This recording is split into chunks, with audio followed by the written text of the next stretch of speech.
Hello students, welcome है आप सबका एजुसेट की आज की क्लास में। मैं Mamta Mittal, PGT chemistry, government senior secondary school Dawali village Sirsa.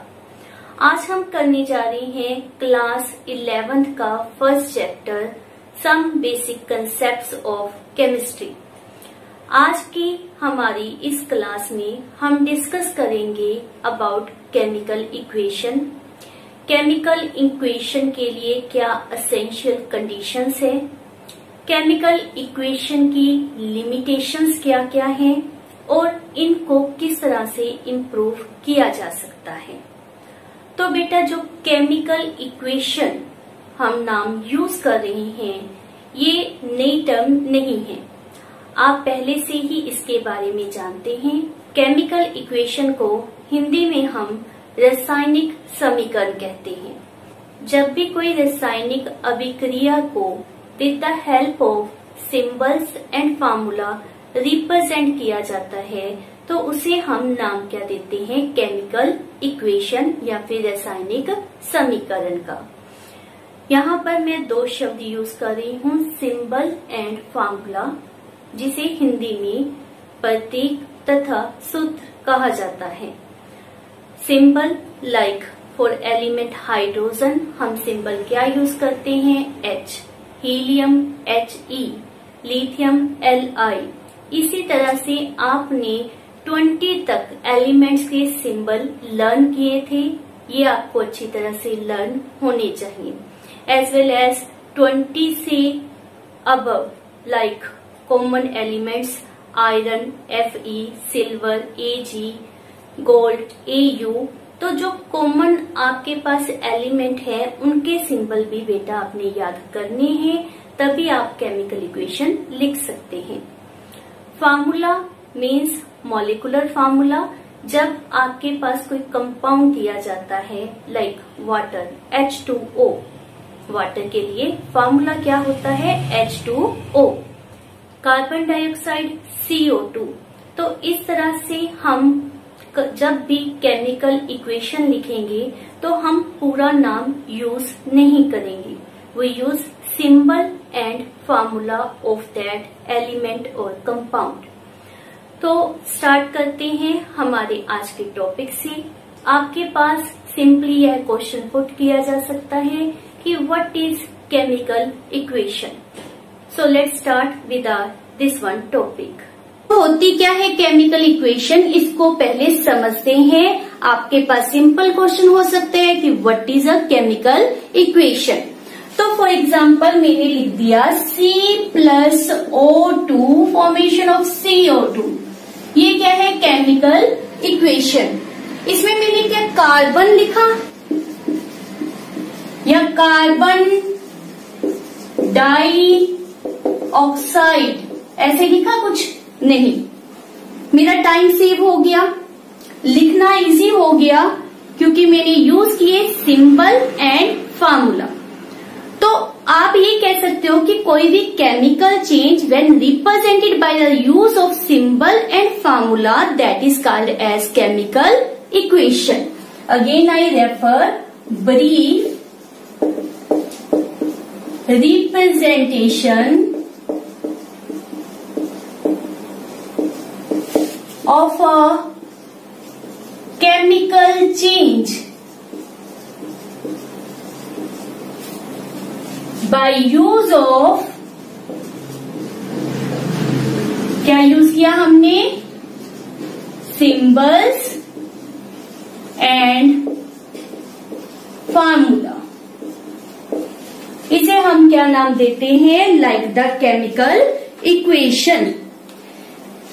Essential for a chemical equation, क्या क्या कंपल्सरी कंडीशन है for a chemical equation. Essential means compulsory condition. तो फर्स्ट कंपल्सरी कंडीशन होती है it should be balanced, C1 C1, O2 O2। तो ये दोनों तरफ क्या है, same number of atom represent कर रही है, इसको हम क्या कहते हैं, balanced. Number 2, it should be experimentally true.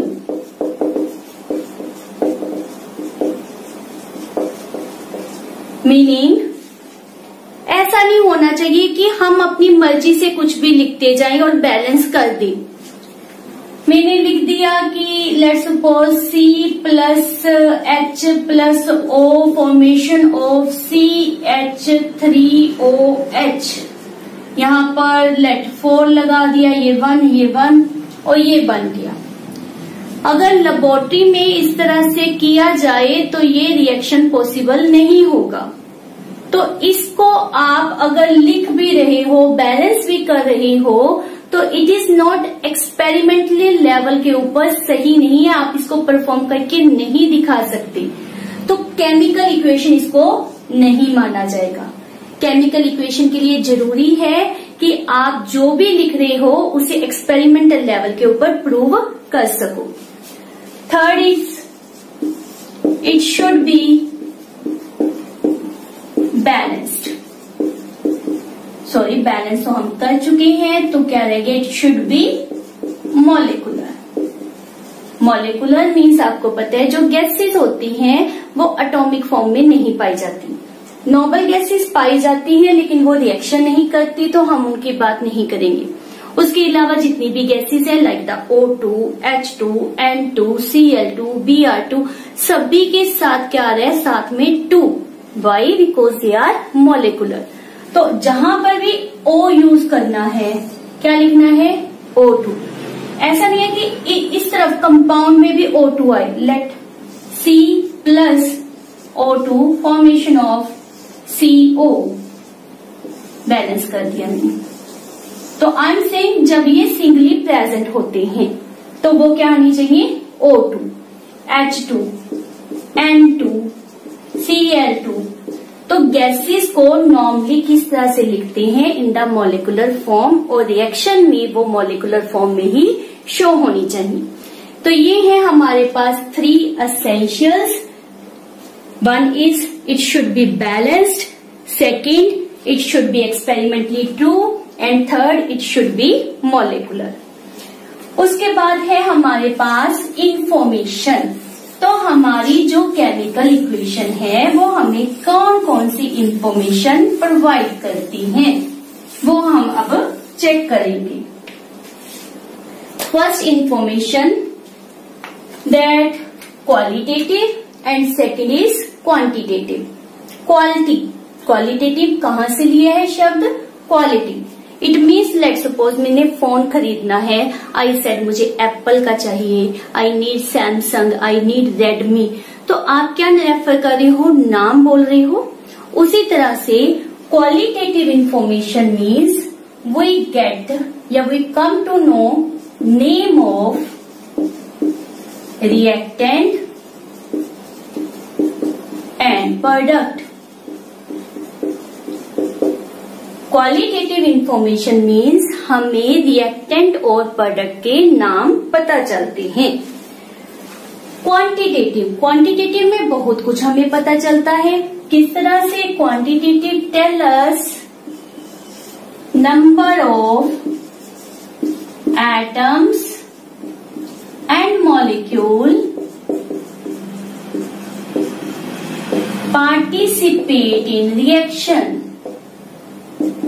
Reaction में कितने एटम या कितने मॉलिक्यूल पार्टिसिपेट कर रहे हैं, उनकी नंबर, उनकी संख्या हमें पता चलती है।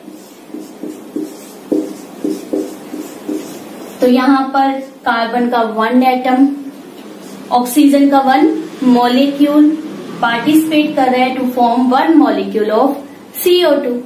तो हमें उसका क्या पता चलता है? नंबर।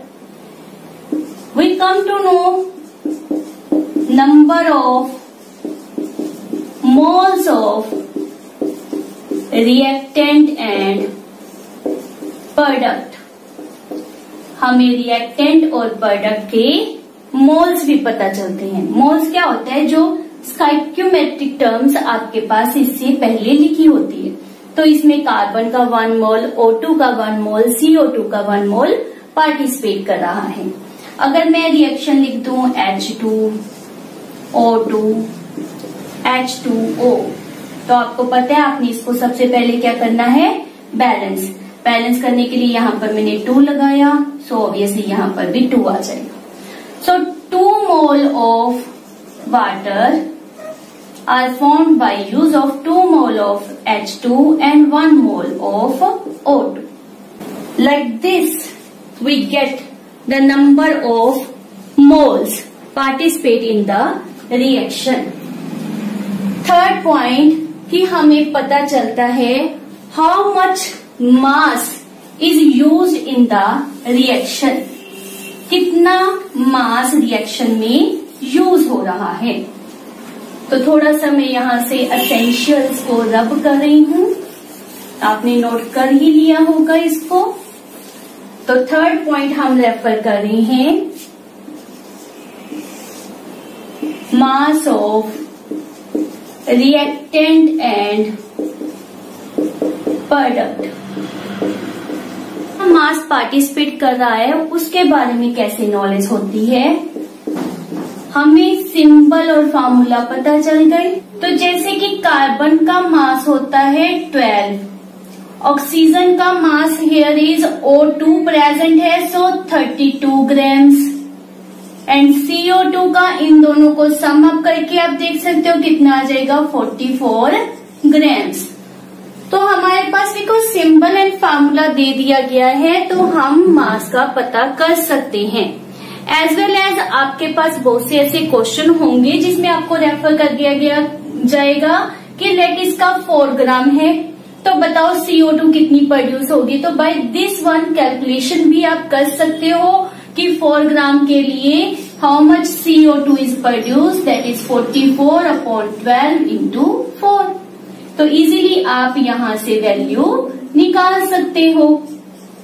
तो इस तरह से chemical equation help us to find out mass of reactant and product.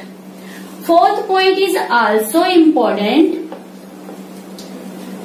Here they are referring कि we can come to know about the volume.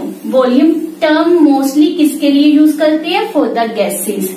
तो we can know volume of gaseous, reactant and product। तो अगर हमारे पास ऊपर वाला ही reaction ले रही हैं, तो यहाँ पर C+O2 CO2 है। आपको पता है ये सॉलिड है, ये गैसियस है और ये भी गैसियस है। तो एट STP वॉल्यूम जो होता है वो कितना होता है, 22.4 लीटर। तो हमें पता चल जाएगा कि गैस का कितना volume during the reaction consume हुआ है। So these are the simple information जो हमारे पास केमिकल इक्वेशन को देखते साथ ही मिल जाती हैं। पर और भी इससे इंफॉर्मेशन मिल सकती थी। ये तो शुरू में जब हमारे पास केमिकल इक्वेशन सिंपल तरीके से दी गई वो इंफॉर्मेशन दी गई है। इसके अलावा क्या हो सकता था जिसको हम इसकी लिमिटेशन की फॉर्म में याद करेंगे। तो अब हम करते हैं लिमिटेशन एंड इम्प्रूवमेंट। भी इस तरह केमिकल इक्वेशन लिखने में क्या कमी है और उसको कैसे इम्प्रूव कर सकते हैं। तो स्टार्ट करते हैं विद द फर्स्ट वन, जिसमें हमारे पास पहली लिमिटेशन क्या दी गई है, दैट फिजिकल स्टेट। अब मैंने जैसे यहाँ पर ये सिंपल इक्वेशन लिखी है, वी डोंट नो कि कार्बन सॉलिड है या लिक्विड, O2 सॉलिड है या लिक्विड, या समटाइम्स वाटर जो फॉर्म होता है वो किसी में लिक्विड फॉर्म में फॉर्म होता है, किसी में सॉलिड फॉर्म में फॉर्म होता है और किसी में गैसियस फॉर्म में। आपको पता है वाटर की तीनों फिजिकल स्टेट्स पॉसिबल हैं। तो रिएक्शन में अगर नहीं दिया गया कि फिजिकल स्टेट कौन सी यूज करनी है तो वी विल गेट कंफ्यूज, है ना। तो how we can improve it, improvement का तरीका क्या है, लाइक दिस वन, कि अगर सॉलिड है तो S सिंबल पुट कर दो, लिक्विड है तो L, गैसेस है तो G, और एक और इम्पोर्टेंट होता है जिसमें आप रेफर करते हो कि वो सोल्यूशन फॉर्म में है, उसको पानी में घोला हुआ है, तो उसके लिए एक्वस, तो AQ टर्म को यूज करना है। Second is concentration. हमारे पास नॉर्मली जो एसिड या बेस होते हैं वो दो तरह के होते हैं, एक जिसमें एसिड की मात्रा ज्यादा हो या दूसरे जिसमें एसिड की मात्रा कम हो, सिमिलरली विद द बेस। तो रिएक्शन में हमारे पास सिंपली रेफर कर दिया कि दिस इज HCl। अब इसकी कंसंट्रेशन हाई है या लो है वो हमारे पास मेंशन नहीं की गई, तो उसके कारण हमें प्रॉब्लम आती है, वो इन्फॉर्मेशन हमें इक्वेशन से मिलनी चाहिए। तो उसका भी हमारे पास तरीका दिया गया, हमने क्या करना होगा उसमें, apply the term for high amount of acid और बेस कंसंट्रेशन, ये हम एसिड या बेस के साथ में लिख देंगे, एंड डाइल्यूट के लिए DIL।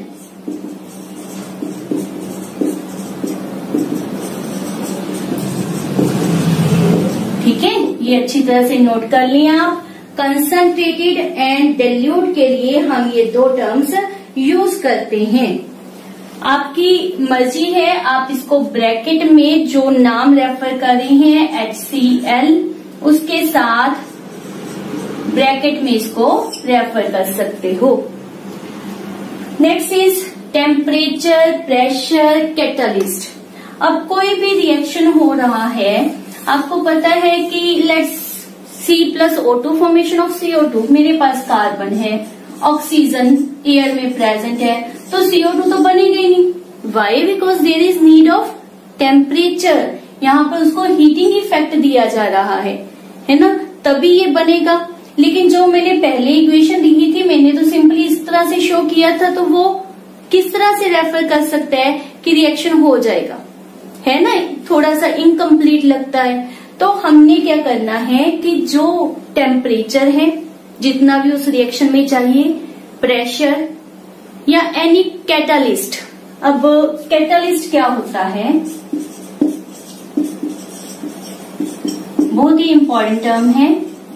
कैटालिस्ट वो सब्सटेंसेस होती हैं जो रिएक्शन को फास्ट कर देती हैं। The catalyst are the substances which enhance the speed of reaction. Reaction की स्पीड को इंक्रीज कर देती है without utilization in the reaction.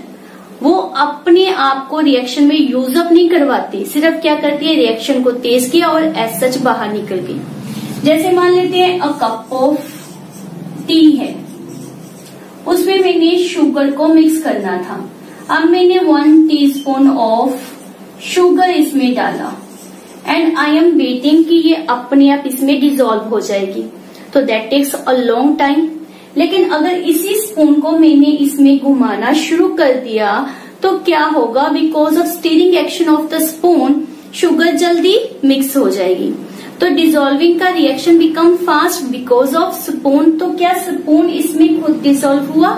नहीं, उसने क्या किया, सिर्फ रिएक्शन की स्पीड को इंक्रीज किया और एज सच बाहर निकल गया।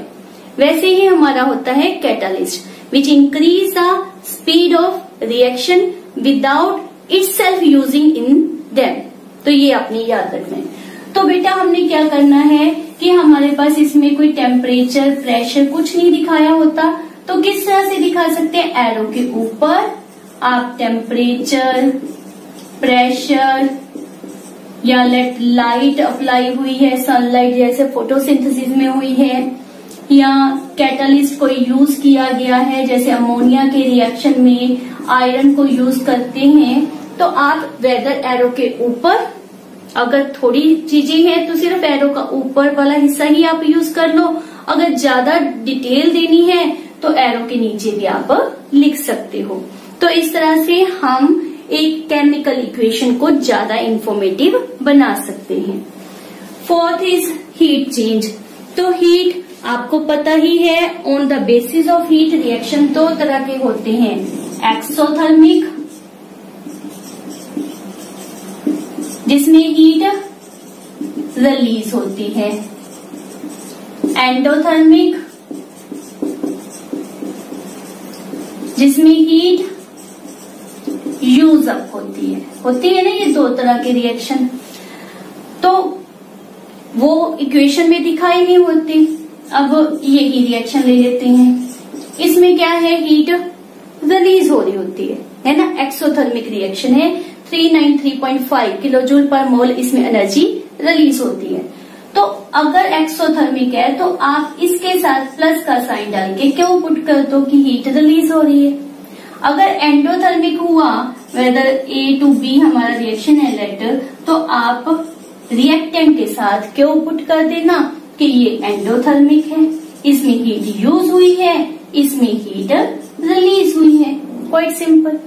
अगर ये इस तरह से क्यों नहीं लिखना, तो आप अपने फर्दर एक लेसन है थर्मोडायनेमिक, उसमें एक मेथड करोगे जिसमें हम किस तरह से रिप्रेजेंट कर देते होते हैं। यहाँ पर डेल्टा H लिख देते हैं। डेल्टा H एंथैल्पी टर्म के लिए यूज किया जाता है। आप एक बार माइंड में हीट रख लो, है ना। तो डेल्टा H के साथ अगर आपने माइनस में कुछ भी वैल्यू दी तो दैट मीन्स एक्सोथर्मिक, और अगर प्लस में वैल्यू दी तो एंडोथर्मिक। तो ये भी तरीका विद द केमिकल इक्वेशन हम यूज कर सकते हैं। नेक्स्ट है हमारे पास, इसके अलावा भी होते हैं कुछ पॉइंट्स। तो एक 5th पॉइंट रेफर कर रही हूं मैं, फॉर्मेशन ऑफ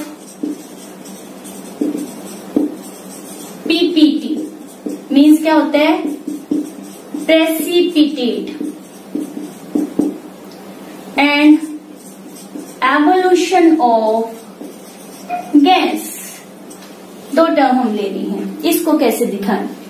तो पहले एक बार समझ लो कि किस तरह से शो करना होता है। अगर पीपीटी बन रही है तो उसके साथ डाउनवर्ड एरो, अगर गैस एवॉल्व हो रही है तो उसके साथ upward arrow. For example, zinc plus HCl, formation of zinc chloride plus H2, here is 2। ठीक, अब यहाँ पर ये सॉलिड है, ये लिक्विड है, ये सॉलिड बन गया। आपके पास जो H2 है वो क्या है, गैस, और गैस रिएक्शन से बाहर निकल रही है तो साथ में क्या डाल दो, upward arrow, means formation of precipitate, formation of gas. इसी तरह से प्रेसिपिटेट, प्रेसिपिटेट पहले होते क्या हैं, जब हम दो लिक्विड को मिक्स करते हैं, दो या दो से ज्यादा, और उससे एज ए रिजल्ट कोई सॉलिड ऑब्टेन हो, कुछ सॉलिड ऑब्टेन हो, तो उसे हम क्या कहते हैं, प्रेसिपिटेट। लेट हमने मिल्क लिया, उसमें सिट्रिक एसिड मतलब लेमन को डाल दिया, क्या होगा रिजल्ट कि आपके पास दूध फट जाएगा और उसमें से सॉलिड पार्टिकल्स बन जाएंगे, बनते होते हैं ना। इसी तरह से साबुन वो लिया, उसको हमने हार्ड वाटर में डिसॉल्व किया, तो जब हम डिसॉल्व करते हैं तो उसमें आपको पता है हार्ड वाटर में साबुन पूरी तरह से नहीं घुलती, मतलब साबुन पूरी तरह से नहीं घुलती और कुछ हार्ड साबुन से ही बाहर निकलनी शुरू हो जाती है। वो जो हमारे पास उस समय जो प्रेसिपिटेट बने हैं, दैट इज C17H35COO, इसके साथ कैल्शियम और मैग्नीशियम लग जाता है, तो ये चीज बाहर निकलती है उसमें, तो ये भी क्या होता है, प्रेसिपिटेट। ठीक है बेटा, तो हमारे पास टर्म क्या रेफर कर रहे हैं कि जब दो लिक्विड को मिक्स करें और सॉलिड बन जाता है उसे क्या कहते हैं, पीपीटी, प्रेसिपिटेट। तो अगर किसी रिएक्शन में, जैसे उस रिएक्शन में ये चीज फॉर्म होगी, तो प्रेसिपिटेट के साथ हमने क्या डाल देना है, downward arrow. Downward arrow means क्या है कि वहां पर प्रेसिपिटेट फॉर्म होंगी। नेक्स्ट है speed of reaction. Speed of reaction क्या हो सकती है, वैसे बहुत कम यूज किया जाता है, वेदर स्लो और फास्ट। मॉडरेट को हम नहीं रेफर कर रहे यहाँ पर, तो जो रिएक्शन स्लो है उनके साथ स्लो पुट कर देना, जो फास्ट है उनके साथ फास्ट पुट कर देना, ताकि पता चल जाए आरामदारी से कि रिएक्शन स्लो है या फिर फास्ट है। इस तरह से ब्रैकेट में हम इस सिंबल को रिप्रेजेंट कर सकते हैं।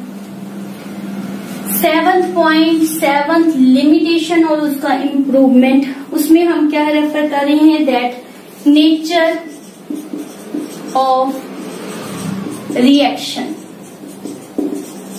नाउ नेचर ऑफ रिएक्शन क्या होता है कि रिएक्शन आपको पता है दो तरह के होते हैं, one is reversible and second is irreversible. Reversible क्या होता है, reactant to product, back product to reactant, उसको हम क्या कहते हैं, रिवर्सिबल। और इरिवर्सिबल जैसे हम नॉर्मली शो करते हैं, सिंगल एरो जा रहा है फ्रॉम रिएक्टेंट टू प्रोडक्ट। तो अगर रिएक्शन इरिवर्सिबल है वो तो आपको पता ही है, और रिवर्सिबल हुआ तो आपने क्या, लाइक दिस वन, जैसे let's suppose N2 + 3H2 formation of 2NH3, ये हम कहते हैं रिवर्सिबल रिएक्शन है। तो इसमें मैंने पूरा एरो नहीं यूज करना, 2 half headed arrow in the opposite direction represent करेंगे। तो this is how you can improve a better chemical equation. Chemical equation को किस तरह से आप बेटर बना सकते हो। तो क्या क्या सीखा, दोबारा से देख लो कि केमिकल इक्वेशन क्या है, उसके एसेंशियल्स कौन कौन से हैं, क्या उससे नॉर्मल इंफॉर्मेशन आपको मिलती है, और किस तरह से आप उसमें जो कमियां हैं उसको इम्प्रूव कर सकते हो। तो आज की इस वीडियो में हमारे पास इम्पोर्टेंट प्रश्न कौन से बन रहे हैं। First one, what is chemical equation. Second, for example आपने किए थे कि रिएक्शन को बैलेंस करना चाहिए, दैट शुड बी मॉलिक्यूलर, तो वो कौन से पॉइंट थे, that is related what is essential conditions of a chemical equation. तो ये भी आपके पास क्वेश्चन पुट किया जा सकता है। नेक्स्ट इज, जब भी आप किसी केमिकल इक्वेशन को लिखते हैं तो उसमें क्या लिमिटेशंस हैं, जैसे वहां पर गैसियस, एक्वस, फिजिकल स्टेट नहीं मेंशन की गई, या ये भी क्वेश्चन हो सकता है कि आपके पास what are the limitations related to a chemical equation and how you can improve them. आपके पास फिजिकल स्टेट नहीं शो की तो आपने किस तरह से उसको रिप्रेजेंट करना है bye the use of S, L, G and AQ, जैसे मैंने अभी आपको इस वीडियो में समझाया है। इसी प्रकार से आपने देखा कि किस तरह से हीट रिलीज हो रही है या गेन हो रही है, कैटेलिस्ट कौन से अप्लाई किए हैं, उनको कहाँ पर लिखना है। तो आप इम्प्रूवमेंट कैसे करोगे, एक केमिकल इक्वेशन को बेटर कैसे बनाओगे, उसके बारे में आपसे प्रश्न पूछा जा सकता है। तो इन टर्म को आपने अच्छी तरह से माइंड में रखना है। Thank you.